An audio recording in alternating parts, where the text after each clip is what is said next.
to this segment of our program, which is sponsored by the Carroll County Bar Association. This segment concerns automobile accidents and Kentucky's no-fault automobile insurance law and how it may affect you if you are involved in a traffic accident. My name is Steve Huddleston. I'm an attorney in Warsaw, Kentucky. That's where my office is. And with me today, to my right and your left, is James M. Crawford, who is with the firm of Berry & Floyd in Carrollton, Kentucky.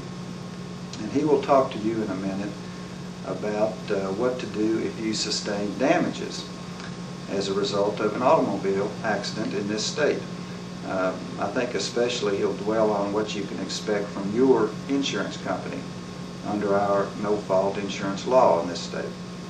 To my left and your right, we are equally pleased to have with us Edward J. Lorenz, who is an attorney in Williamstown, Kentucky, with the firm of Ackman, Purcell, and Lorenz. Ed will speak primarily about your rights to collect damages and to file suits in this state when you're involved in an automobile accident.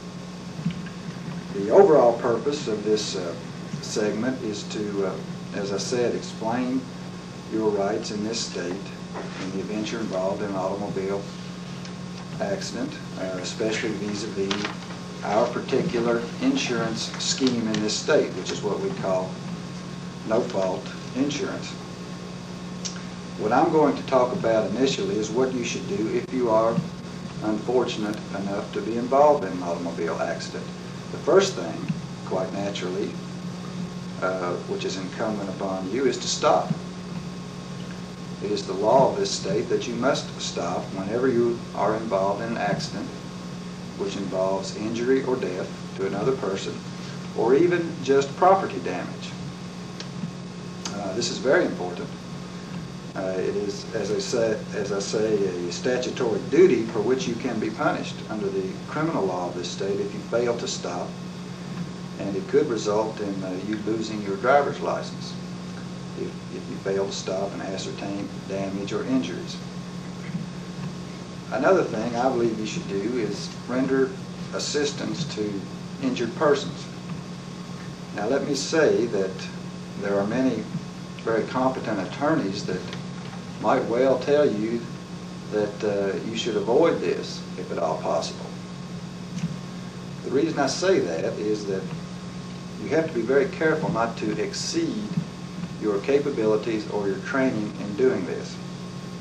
It has happened that very well-meaning persons have attempted to render assistance to other injured persons and have found themselves liable in civil lawsuits for that, because if you do something which is beyond your capabilities and it is the direct cause of causing injury to a person or making their injuries worse than what they otherwise would be, you might well be liable for that. However, this is a double-edged sword, and if you fail to render that assistance which is reasonable, which the average reasonable person would see is necessary, that fact could also be used against you. So I think in the long run you're better off to do the decent thing, and that is to do what a average reasonable person would see fit to do under the circumstances. As I say, it's the decent and humanitarian thing to do. I think if you ever did find yourself in a lawsuit, you'll find that the law, the courts, and juries will try to look favorably upon a person who does do what's right and proper in the circumstances. But with this proviso, be sure and don't try to play doctor unless you are a doctor. Do not overstep what you're capable of doing. You should also protect the scene if at all possible. Do not move the vehicle. I think practical experience tells us sometimes this is difficult. If you find yourself involved in an accident and the position of the vehicles leaves yourself or other motorists in a very precarious situation, a situation of danger is created by leaving the vehicles where they are, then one must use some common sense, and it might be necessary to move them in that instance. If you do, I would say try to get some agreement with the other parties involved that you're going to do this before you set about to move the vehicles. If at all possible, don't move them, but we have to be sensible. If you're wrecked just beyond a blind curve and oncoming traffic is not going to come around a curve and plow into you, I think any reasonable person would see that you would have to move the vehicles in that situation. But in the absence of that sort of scenario, try to leave the vehicles where they are so that the police can adequately investigate the accident. And that is another duty that you should have when you're involved in an accident, and that is call the police. You need the police to come and investigate the accident and make a report on it. In fact, the law in this state requires you to make a report of any accident which involves injury or death or property damages.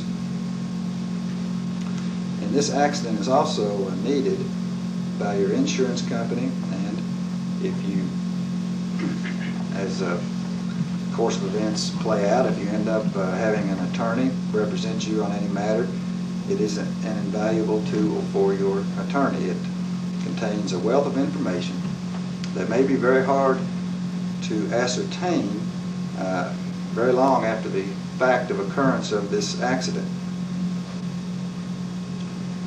Try not to comment upon fault in the accident, especially what you perceive to be your degree of fault.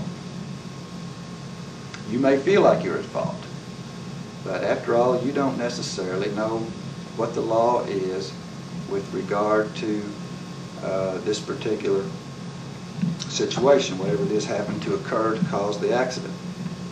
And many people, when they're involved in an accident, suddenly feel a sense of guilt or conscience or remorse for having become involved in the accident, and may actually feel more